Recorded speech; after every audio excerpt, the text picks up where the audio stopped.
Bueno, vamos a recibir a alguien que nos ha visitado en numerosas ocasiones. Siempre es un placer charlar con él, porque además podemos hablar de temas cuyo abordaje es bastante difícil. No, porque los temas no son gratos. No son gratos. Pero no tiene nada que ver con el gusto que nos da recibirlos y charlar con él, ¿no? Totalmente. El psicólogo forense Gustavo Álvarez nos acompaña una vez más. Bienvenido, Gustavo. ¿Cómo te va? Muchas gracias por la invitación, un gusto de estar acá. Bueno, vamos a charlar de varios temas. Lógicamente, la agenda impone referirnos a este último caso, el caso de la gente que ayer, baleó a dos de sus hijas. Ya había sido denunciado por su expareja. El protocolo de alguna manera se activó tarde, pero se logró abatirlo y que el daño no fuera mayor. Siguen en el CTI las niñas, pero estables. Estables. Ya había tenido una denuncia en 2015, sí. Cosa por lo que se le había aplicado medidas cautelares, retirándosele el arma de reglamento. El arma con que valió a sus propias hijas no era de su propiedad. No. Se está investigando ahora cómo había accedido a la misma, ¿no? Sí, efectivamente, se lo había confinado a otro tipo de tareas. De eso también vamos a hablar. Mantenimiento. Exactamente. Vamos a hablar con Gustavo y sobre todo de qué es lo que pasa a partir de que se radica la denuncia. Por ejemplo, en este caso, la denuncia que hace 2 años se hizo contra esta persona. Y qué tipo de no sé si llamarle contención o qué tipo de seguimiento se le hace al agresor. Estamos hablando de un episodio sumamente desgraciado que, bueno, afortunadamente no tendría mayor consecuencia como para lo tenía la chica. planeado. Claro. Sí, exacto. Bueno, un poco lo que señalaban ustedes, tú, Federico, ¿no? El retiro del arma, pasaje a determinadas tareas secundarias, entre comillas. Ahora, actualmente, bueno, está esto del pasaje a cárceles, a prestar servicio en cárceles de quienes sean denunciados. Y obviamente que con el tiempo transcurrido debería haber tenido algún tipo de contención, de evaluación de riesgo, evaluación de peligrosidad, etcétera, etcétera, y algún tipo de contención también. No solo él, entiendo, sino también el núcleo familiar. Claro. Porque, a ver, no es fácil y se pone en una situación muy, muy compleja a esta señora, por ejemplo, que por lo que estuve escuchando, en cierta manera el papá de las nenas venía visitándola casi diariamente, ¿no? Entonces es una presión que también hay que soportarla y se necesita determinada continentación para esas niñas, para esa madre, para ese núcleo familiar, ¿no? Acá el caso tiene ribetes realmente preocupantes, ¿no? Y apunta un poco a tu experiencia en cuanto a conocer el perfil de personas con estas características. El hombre se comunica por teléfono con la mujer, le dice que va a ir para ahí, a lo que la señora llama al 911 y dejó 2 cartas, según la investigación policial. Una, aclarando que hacía lo que tenía planeado de matar a sus 2 hijas para vengarse de la mujer, o sea, para generar sufrimiento a su exmujer, y la otra pidiendo disculpas a hijos de otro matrimonio por lo que iba a hacer. ¿Sorprende un accionar de estas características para alguien que, más allá de esa medida cautelar que se aplicó en su momento, estaba insertado con total normalidad en la sociedad? Sí, eso es lo preocupante, justamente, eso es lo preocupante de este tipo de situaciones y de este tipo de personalidades. Yo no me aventuro a decir personalidades porque no estoy dentro del caso y por un acto no puedo evaluar la estructura de personalidad de alguien, ¿no? Pero de todas maneras, lo preocupante, decía, justamente es eso, es que hay una inserción y es como una cuestión bifronte, como de 2 frentes.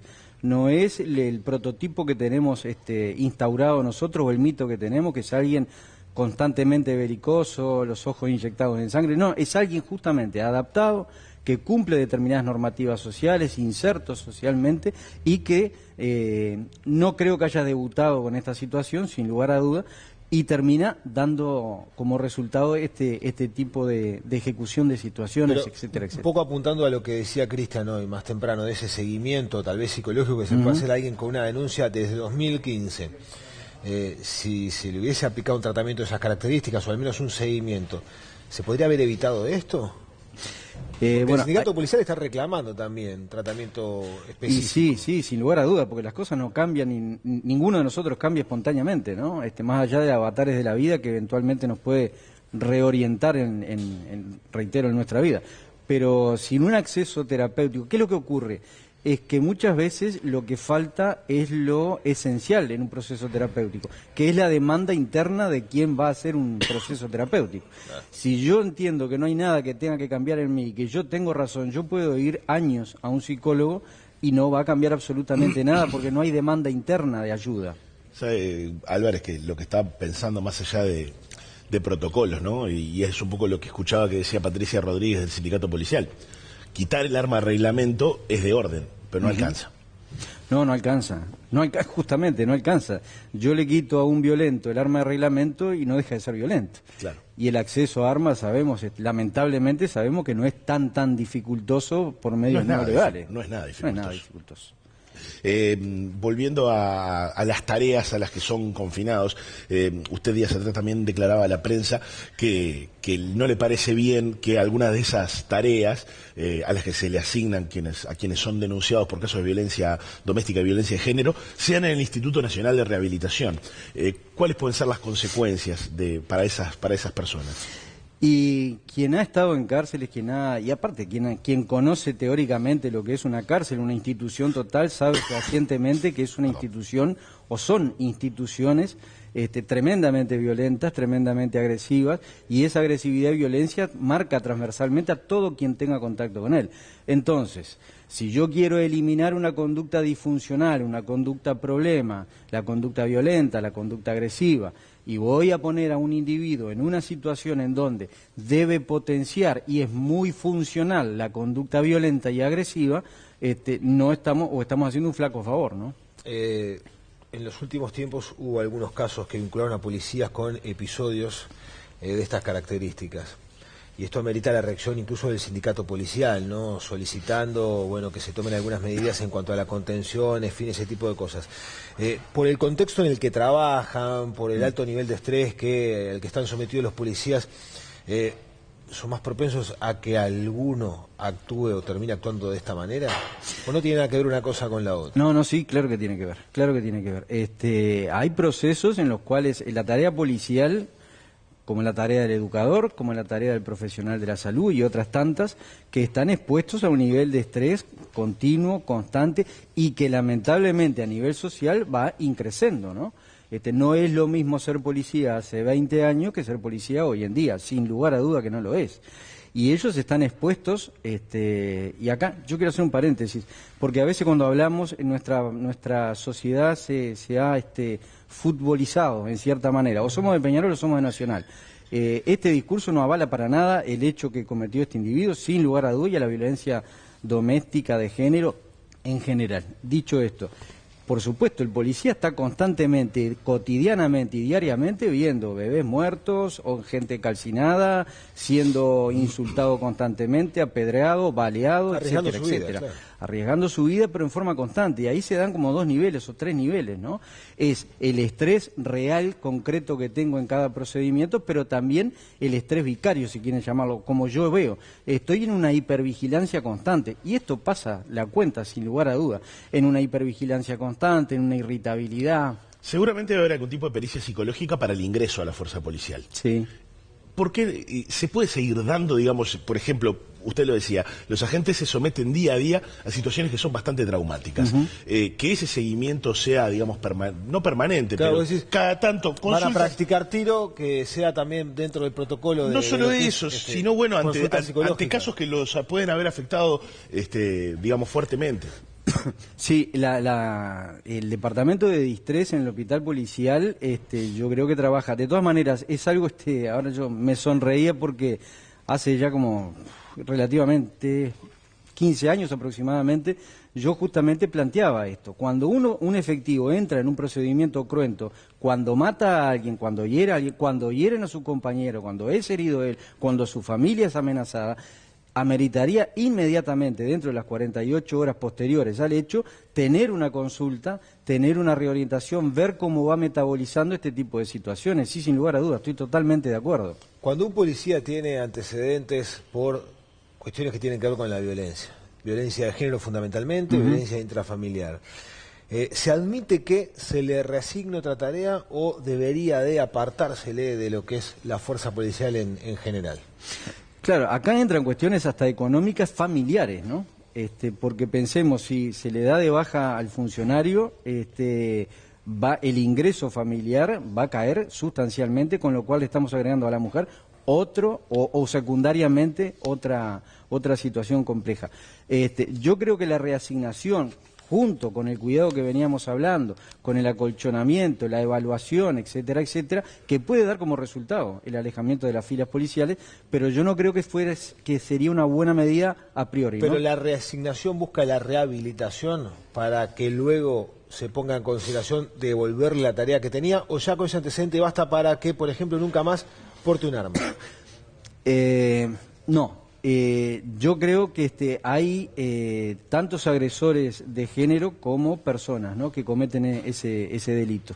Entonces la situación es muy heterogénea, porque digamos el universo total, ¿no? Hay denuncias de agresiones intrafamiliares que no son tales, que no son ciertas. Sí. Entonces, tampoco, cuando uno mezcla en un tema técnico con lo emocional, yo creo que le estamos errando. El tema técnico es un tema técnico y lo tenemos que tratar como tema técnico. Lo emocional dejémoslo para nuestra vida privada, etcétera, etcétera. Entonces, el tema técnico hoy en día dice que hay denuncias gravísimas con resultado de muerte, con generación de víctimas primarias y secundarias, o extendidas, como se le llama, o como quieran llamarle, porque no hay que tenerle miedo a las palabras. Por un lado, pero también hay denuncias que no son reales. Hay denuncias que después de un largo periodo terminan dando fehacientemente la conclusión de que no fueron reales. Entonces, ¿cómo yo revierto determinada situación cuando estoy cobrando al grito? Yo creo que todo debe tener un proceso, y un proceso técnico y un tiempo técnico. Sí, además con los perjuicios que genera también cuando una denuncia no es real, ¿no? Se hace un daño también a la persona denunciada, Sin lugar a que duda. es irreversible en algunos casos. En algunos casos irreversible. En cualquier caso, lo que sí parece contraproducente, como veníamos hablando, es dar la baja, porque dando la baja lo que queda es una persona, digamos, presa de cierto grado de violencia, Desocupada, claro, desocupada, pero inserta en la sociedad. Y con otro factor precipitante arriba, ¿no? Yo no digo que no le den la baja para que no precipite determinado acto, sin lugar a duda que no estoy planteando esto, pero sí lo que digo es que en una estructura vulnerable, en una estructura peligrosa, estamos sumando otro hecho más de desocupación, que va a vehiculizar o va a focalizar en la mujer y en la denuncia que hizo la mujer el quedarse sin trabajo, porque en general son muy proyectivos. No asumen, bueno, yo hice esto y la consecuencia es que me quedo sin trabajo. No, porque hizo la denuncia, entonces yo me quedo sin trabajo.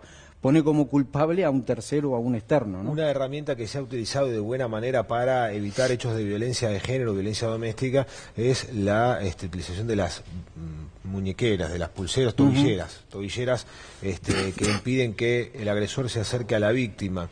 En el caso de que el denunciado sea un policía, una vez que se compruebe, evidentemente, de que se trata de una persona con esas características y que puede poner en riesgo a su pareja, expareja o a alguien en líneas generales, ¿no debería de aplicarse de inmediato la implementación o colocarle la tobillera? Tratándose de un policía, por eso que usted decía recién, del contexto de estrés en el que vive y el perfil psicológico que puedan tener. Sí, yo coincido. El policía en una situación delictual o presuntamente delictual tiene que tener el mismo tratamiento que cualquier otro civil, sí, sin lugar a duda. ¿El mismo tratamiento o en todo caso hasta incluso ponerlo por delante en la lista de aquellas personas a las que hay que ponerle una tobillera? Digo, por eso que decía, ¿no? Usted decía que desde el punto de vista psicológico hay que tratarlo de forma diferente por todo ese estrés al que vienen siendo sometidos desde hace ya un buen tiempo por su trabajo. Posiblemente. Realmente no lo he pensado si debería ser antes o en el mismo nivel de cualquier otro. Lo que sí es cierto, lo que mencionamos anteriormente, de la gran cantidad de estrés que tiene el policía y cómo lamentablemente esto va en aumento, ¿no? Porque si no encontramos una solución de fondo, que es muy fácil decirlo aquí sentado, y hay mucha gente trabajando en esto y de muy buena manera, pero vamos a terminar solicitando tobilleras para todo el mundo y un policía, un 222 a cada uno de nosotros. Claro. Es la sociedad en cierta manera que está enferma, estamos todos enfermos, y estas cuestiones son determinados síntomas que van saltando. La violencia en el fútbol. Y yo creo que la violencia en el fútbol no se agota por el fútbol en sí mismo, sino porque es un síntoma, como puede ser la violencia de género, como puede ser la violencia contra los niños, etcétera, etcétera, el abuso sexual infantil,